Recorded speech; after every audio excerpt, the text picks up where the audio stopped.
ತರುವಿನ ನೆರಳು ಕೊಡುವಂತ ಸುಖವು ಕೊಡುವನು ಕೃಪೆಯ ದಿನವು. ಸ್ಥಿರ ಇರುವ ಮನ ಎನಗಿರಲಿ, ಶರಣಾಗತಿ ಎಂದು ಬರಲಿ. ಭಗವಂತನ ಪ್ರಿಯ ಮಗನಿವನ, ಸಾರಿ ಬದುಕು ಇರಲಿ.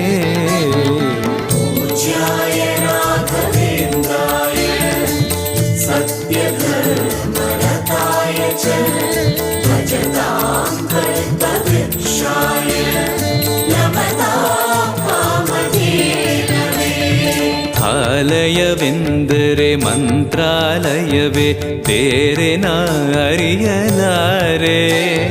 ರಾಜನು ಎಂದರೆ ಶ್ರೀ ಗುರು ರಾಜನೇ, ಮತ್ತು ನಾ ತಿಳಿಯಲಾರೆ. ಆಲಯವೆಂದರೆ